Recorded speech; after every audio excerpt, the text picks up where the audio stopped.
Assalamualaikum and peace be unto all of you. I'm here today. I just wanted to share with you briefly my story as to how and why I converted to Islam.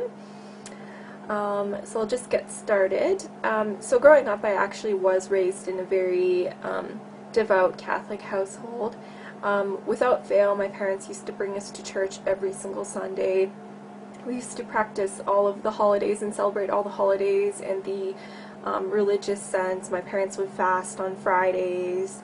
I actually went to Catholic school my entire life, so definitely very well versed in the Catholic faith. But the one thing I will say is, even just growing up, I did know a lot about the faith, but I was never really brought to think about why I was particularly doing things, or you wouldn't really think very deeply into theology particularly. And it was after the fact, when I finished high school and I started going to post-secondary education, like college, university, that was when I finally actually started thinking a little bit about my faith.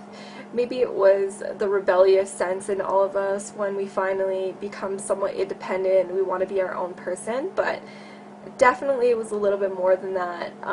I remember, just going to school after the fact, and it was the first time in my life I was actually intermingling with people that were not of the same faith group with me, just because, going to a Catholic school, all my friends were Catholic.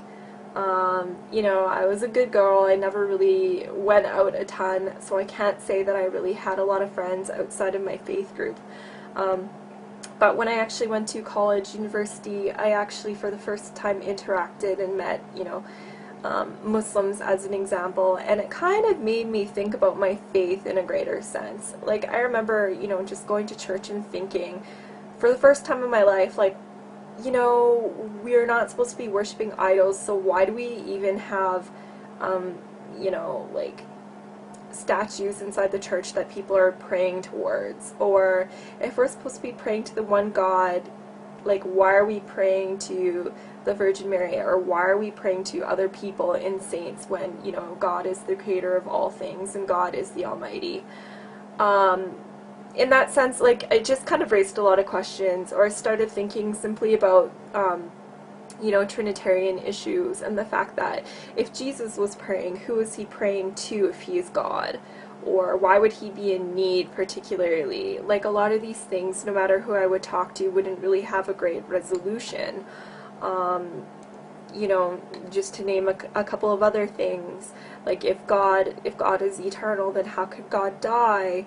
Like, I really just couldn't wrap my head around a lot of these issues, and the more research I did, the more I realized that a lot of these theological issues came after the fact, and the pure Christianity was actually Unitarian.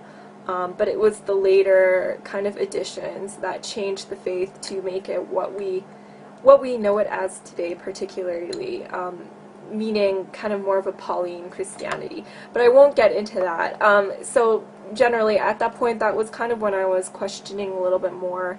But I really didn't have much of a solution. I just had questions.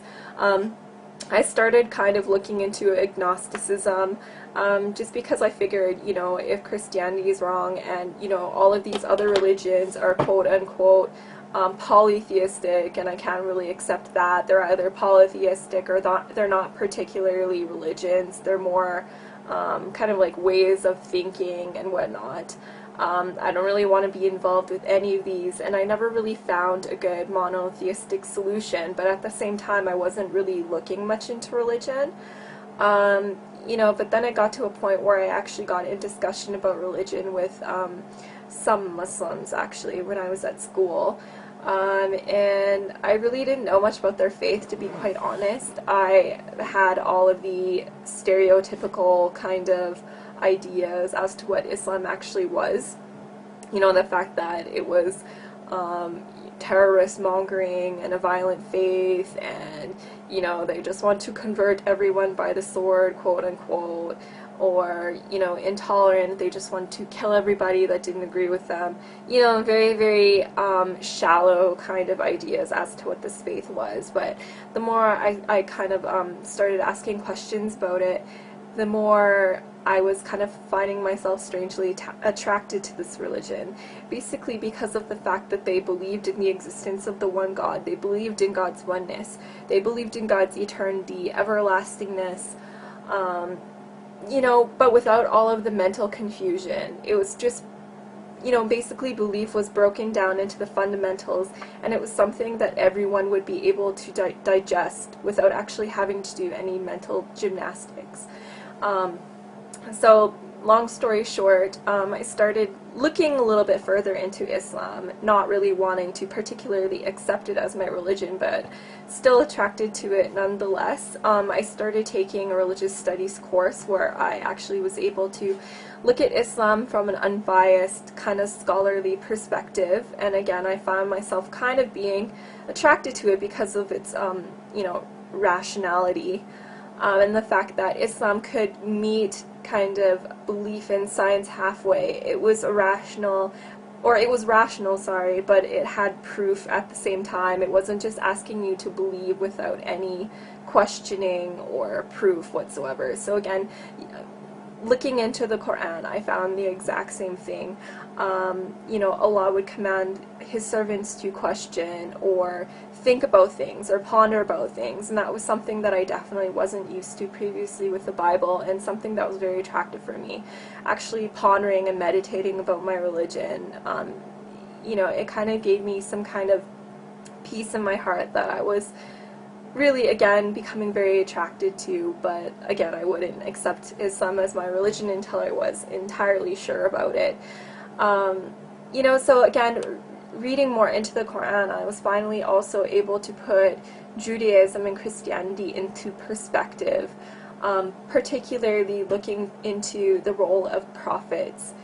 Jesus is seen in Islam as a prophet and not being divine. And again, if you look at the Bible from a Quranic perspective, you'll see again all of these proofs in the Bible. The fact that Jesus, peace be upon him, attests to the oneness of God, and never anywhere in the Bible does he ever claim divinity, simply. You know, so reading into the Quran, it was slowly kind of answering questions for me. You know, when I would bring up all of these horrible arguments that I would see online and whatnot, to people of faith that were actually well versed in their religion, you know, I would always find some kind of resolution.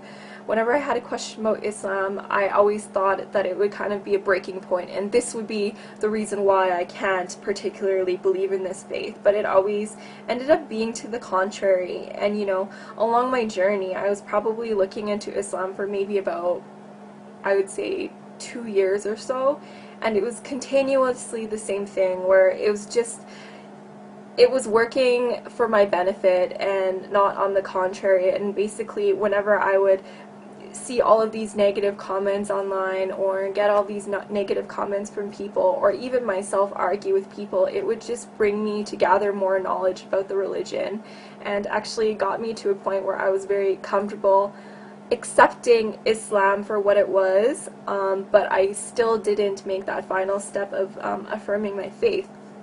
And then I found it was actually just one very last driving point that brought me to accepting Islam. When I was actually very close to accepting Islam, I was doing an internship in Edmonton, where I was in school at the time, and this was coming to an end, and I was on my way back to Calgary, where I would actually be living with my older sister for the first time in many years, because she had actually been in Edmonton for university and I was in Calgary. It was just a big jumble. But anyways, so that was the very first time I would be living with her in years.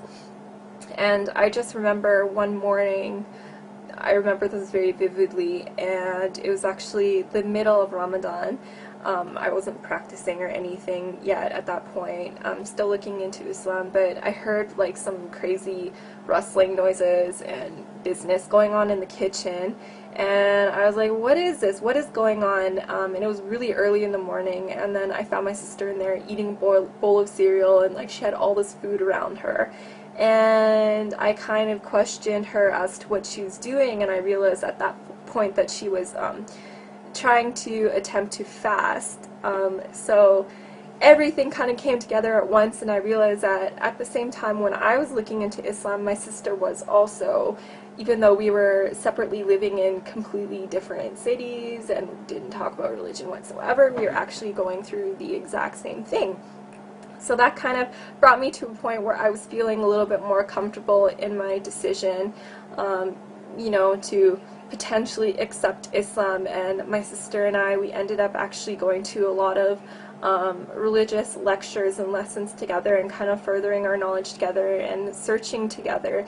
And we got to a point a few months later where we actually ended up attesting and affirming our faith in Islam together and saying our Shahada, Alhamdulillah. And since then, it's been about 4 years. So I've, since then, you know, my life has changed dramatically, for the better. Finally, as a person, I feel so whole. You know, before Islam, I would go to bed at night and I would honestly not be able to sleep because I felt like I was purposeless, and I felt like, you know, extreme fear of, you know, what was going to happen to me. You know, am I just like this lump of flesh and I'm just gonna die and rot in the ground? Like, I just really felt unfulfilled, and I felt like there was no purpose for me. But in my life now, I can say that every single moment of every day, I feel like I'm accounting for it, and I actually have a purpose, and our purpose is to worship the Creator and devote our life to the Creator in the way that He has outlined in the Quran. Very, very simply speaking. But anyways, so that's my story. I'm going to keep it short and leave it at that, but inshallah, I hope any of you out there perhaps benefited from this story, and I hope to be of service to anybody, you know, with any questions about Islam whatsoever. I would love to kind of dispel any myths and use my knowledge that I've gained over the past couple of years to, you know, maybe inspire you guys in some way, or at least provide you with some knowledge, or answer any of the questions that you've been burning to have answers to. But for now, assalamu alaikum.